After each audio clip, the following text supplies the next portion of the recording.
I grew up in a small desert town. It was hot, dry, and not a whole lot to do for a kid.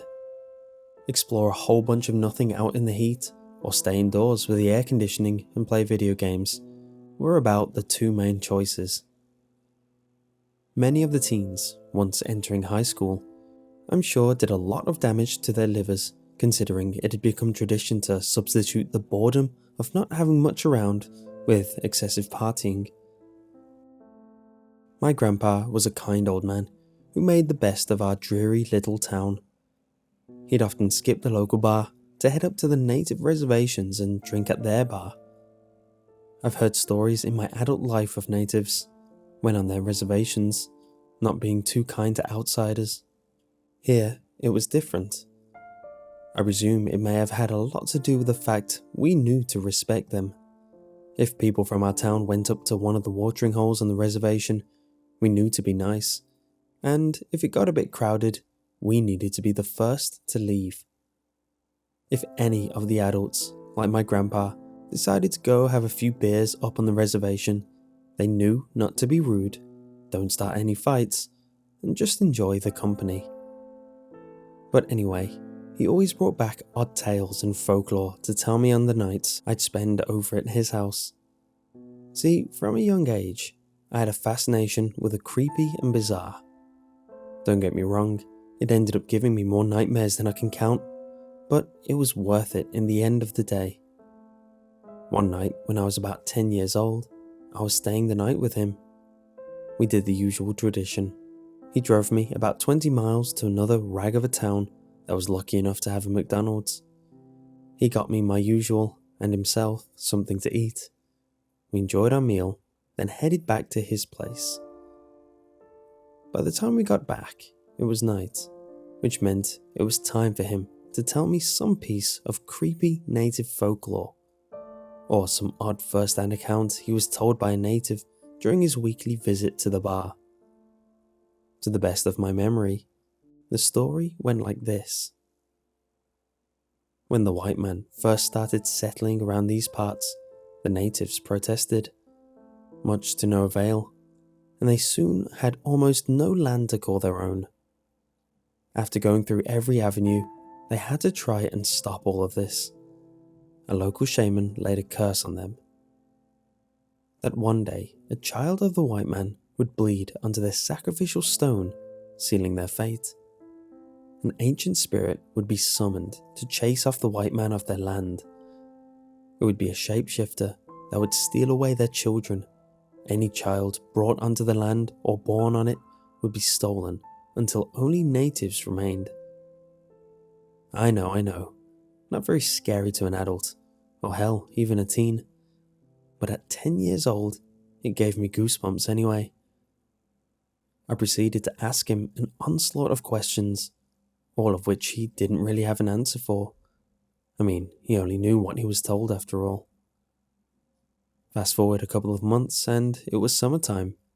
No more school for almost 3 months. Just video games and the odd trip to a watering hole to get some swimming in. The day it all started just happened to be one of those days. My mom and my friend's mom, who happened to be friends with my mom, again small town, decided to take us up for a trip to swim. Happy as could be, I got ready. Swimming trunks on, goggles ready, sunscreen forced onto me, and we were ready to go. After several hours of swimming, I decided I wanted to go exploring, considering the fact the watering hole allowed for fairly dense brush and trees to grow for some ways, maybe several football fields or so, and that was rare for where we lived. I ran off without a second thought, besides yelling to my mom, "I'll be back!" To which my mom responded, "Only 30 minutes, and be careful." Giving no response to that, as I looked behind me to see our parents talking and my friend enjoying the water, I disappeared into the brush. I was having a grand old time pretending I was the crocodile hunter, off to catch me a croc or two. Yes, this was before he died. I always loved Steve Irwin. I ended up slipping on a muddy patch of dirt and cutting my hand on a rock. I inspected it closely There was a bit of blood, but not too bad. Giving myself the thumbs up that I wasn't too hurt, I continued on my journey. I came into a clearing where there was a fairly big rock and a little less vegetation than everywhere else. It didn't seem too odd to me, as I figured the fauna was simply starting to thin out as I got further away. I climbed up onto the rock, one hand after another, until I stood on top. "I'm king of the world!" I yelled, pretending to hold a sword up, much like He-Man, and staring into the sky. I sat down on the rock while holding the sides, letting me catch my breath again. After all that exploring, I started to get quite winded. Finally, I stood up, deciding to head back so I could just get a bit more swimming before we had to go home. We stopped at the Natives Bar and Grill on the way home, where our parents picked us up delicious but very greasy burgers and fries for dinner tonight. Once home, it was business as usual. Little bit of TV, then bed. I didn't know at the time my life would never be the same after I woke up the next morning. I normally would have slept in until about 10 AM on a summer's day, but my mum woke me up at a way too early 8 o'clock. "Son, did Billy come by last night?" I yawned and rubbed my eyes, wondering why my mum would be asking that. "No, why would he have? I thought they went home too after swimming," I replied, starting to get worried as my brain slowly booted up. "Well, they did, sweetie, but Billy's parents woke up to find he wasn't in bed. They wanted to check to make sure he didn't sneak out and come over here. They only have to assume he ran away now." "What? Billy would never do that." There was no way Billy would run away. He had no reason to. And he just wasn't the type. He would never want his parents and friends to be worried over him. The next several hours consisted of the sheriff coming by to ask me questions that I had no answer to. My mom sitting on the phone, worried sick, and hoping for a call, letting us know my friend was okay. Nothing ever came. The sheriff claimed there was no evidence of forced entry, no fingerprints that shouldn't have been there, no signs of a struggle or violence. The odd thing was Billy's windows were closed and locked from the inside. All the doors remained locked, and not one key missing. There was almost no way for Billy to run off, but leave everything in a state it was. A key needed to be gone, or a window unlocked, but nothing. A couple weeks went by, and I was still heartbroken over my missing friend. But to make matters worse, another kid had disappeared. A girl this time. A couple of years older than me though, so I didn't really know her. She, on the other hand, had disappeared during broad daylight while walking home from a nearby friend's house. Needless to say, the town went on high alert. Kidnappings just didn't happen where I lived. The sheriff promised to get to the bottom of things, though the neighborhood watch went on steroids. The adults of the community set it up to where once an hour after 8 PM, someone would drive the streets of the town at night to make sure everything was okay. They had agreed upon who would take what nights for the first 2 weeks. If this wasn't solved by then, they'd decide what to do after that. Everyone agreed to keep an extra eye out and pay extra attention at all times too. The sheriff, who was actually rarely in town, could be seen driving the streets often now, sometimes even late into the night. A curfew had been set for anyone under 18 of 7 PM. My parents tried to keep me from hearing too much, to not scare me, but I heard bits and pieces of the gossip surrounding her disappearance. The most noteworthy thing was about a week before she went missing, she had started talking about how the smiling woman kept trying to get her to play. Of course, her parents, at the time, chalked it up to an active imagination and, in hindsight, I think they weren't too worried about a woman. Now, if it had been the smiling man, they probably would have been a bit more alert. It was a few days after the girl's disappearance when I was lying down for sleep. My parents double and triple checked every window and lock in the house when I heard a tapping at the window. Like I mentioned before, even back at this age, I had a fascination with the weird and bizarre, which gave me a bit more bravery, or maybe stupidity, than I really deserved. So, instead of running to get my parents, I went to the window. Outside was the oddest thing I think I may have ever seen. A woman wearing some type of skin-tight purple suit, oddly red hair that wasn't any shade I've ever seen naturally on a person, and a huge smile that was too big for her face. Thinking about it as an adult, I figure it was this thing trying to fit into a world it didn't quite understand, choosing odd accessories and a smile that caused more fear than it did soothe.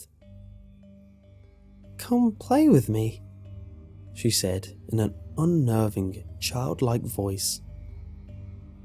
I was a bit shell-shocked at the moment, so instead of running or screaming, I just kept staring at her. "Come play with me. I promise you'll have tons of fun. I have toys and candy. Your friends are here too." Something about it mentioning my friends knocked me out of the state I was in, and I let out a blood-curdling scream and ran for my parents' room. They were already halfway to my room when I ran into them. "The smiling woman, she's here!" My dad grabbed his gun before running outside to empty his clip into whoever he ran into. But, as you would expect, no one was there. The sheriff was called. I told him my story, and they checked around the house. No evidence of anyone being there was found. No footprints, no fingerprints on my windowsill, nothing. Thankfully, in light of recent events, the sheriff and my parents took me much more seriously than they normally would have. Once the sheriff was gone, my parents let me sleep with them. The next day, I was playing outside in our backyard. My parents wouldn't let me more than 20 feet from the house. When I saw her, again. She was across the empty lot behind our house, probably 40 feet away or so. But I could recognize her, even from that far. I knew I should run back to the safety of the house, but it was like something supernatural forced me to stay in place. She slowly got closer. Her walking was weird. Way too fluid is the best way to describe it. Like movements so precise and so perfect, no human could do it. As she got closer, I noticed her hair seemed a more natural red colour, but everything else was still the same. Once she reached me, I was still unable to move. I knew in this moment, I would die. "Come play with us," she said while holding her hand out to me. "Your friends are here, and I promise to bring you more. You'll be able to have fun forever." It was odd. Despite being scared witless, I had the urge to agree and take her hand. And this time, there was something oddly soothing about her, despite her disjointed appearance and smile that was still too big for her face. When I noticed my hand had involuntarily made it halfway to her, is when I finally managed to snap out of the trance and ran, screaming, back to my house. Only my mom was home, as my dad was at work, but it was a rinse and repeat of last time. Sheriff came out, my testimony documented, search of the place that turned up no proof anyone else was there, and then nothing. Thankfully, I heard my parents that night talking about moving. They considered several options, including my mom and I staying at my aunt's in Oregon, while my dad got the house ready for sale and continued to work while looking for a job in Oregon. Of us all staying here while they found us a house somewhere else, and a few other similar ideas. Ultimately, they decided to look, with my aunt's help, for housing and jobs in Oregon, while we all stayed here waiting. And if another incident happened, my mom and I would head for Oregon early. A couple days actually went by incident-free, and I was starting to hope I had seen the last of the smiling woman. When talks of a kid going missing in the town I mentioned with a McDonald's in it, I almost expected this to put my parents over the edge and for us to leave, but I think the fact it didn't happen quite so close to home this time prevented that. The day after that, news spread through the town. Both my parents had to be at work. My mom had been staying home a lot lately, but they warned her if she didn't go into work today, she'd be fired. My dad couldn't get the day off in such short notice. They made sure to have an hour-long talk with me about stranger danger, staying inside, keeping the doors locked, etc. I'd been playing PlayStation for several hours when I heard a knock at the door. Immediately, I went on high alert. I walked to the door and looked through our peephole to see nothing. So I tried to ignore it and went back to my video games. Another knock at the door. Checked the peephole. No one. Before I could sit back down again, another knock. So this time I turned around and threw open the door, ready to punch and kick whoever was there. No one. My nerves on edge, I turned off my game and put on the TV, hoping to get lost in some cartoons. When I heard it. "Come play with me." I looked towards the hallway to see her standing maybe 5 feet away from me. She had changed. Her smile now fit her face correctly and looked more sweet than sinister. Her tight purple bodysuit was now a purple dress. I felt fear rising up in me, but not nearly as much as before. Now stronger than the fear was a feeling to trust her. She only wanted to play after all. I got up and started walking towards her, not really realizing what I was doing. "You'll have so much fun. Billy has been talking about how much he misses you." The mentioning of Billy set off a few panic alarms, but the feeling of trust and kindness just radiating off of her stopped it from bringing me to my senses. "I'll bring you more friends too. You'll never be alone, and everyone will always be happy." I was standing in front of her now, but thankfully, the bit of fear in me kept me from taking her hand. "What about my parents?" I asked, not wanting to leave them behind. "They can't come, but don't worry, I promise I'll love you more than they ever could." Something about this finally snapped me out of it, and I screamed. This seemed to upset her, and, no longer in a soothing voice, but a raspy deep one, she said, "Stop, just take my hand and come play. There's room in my stomach for all you children." I ran past her, through the door, and just ran and ran until I reached my grandpa's house. After calming me down and getting water in me so I didn't keel over from the heat stroke, I told him what happened. He called my parents, who both left work, no longer caring about their jobs. It took them a long time to get here since both had about a 40-minute drive to work. The sheriff arrived before they did. He also got my statement and checked our house. Of course, there wasn't anything really to be found except an open door and a monsterless house. What my parents never told anyone was they had set up video cameras around the house just in case. They wouldn't let me view them, but whatever was on them convinced them to say, screw the house, and we all noped out to Oregon. I never saw the smiling woman again after that. We've never been back to the town I grew up in either. My grandpa moved to Oregon to be closer to us, and I tried my best to not think about those events.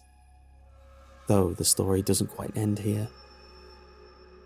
A few years after that, after I was in high school and had become a normal, functioning teenager, I found a VHS tape that was just marked with tape over it. What was written on the tape made my stomach drop.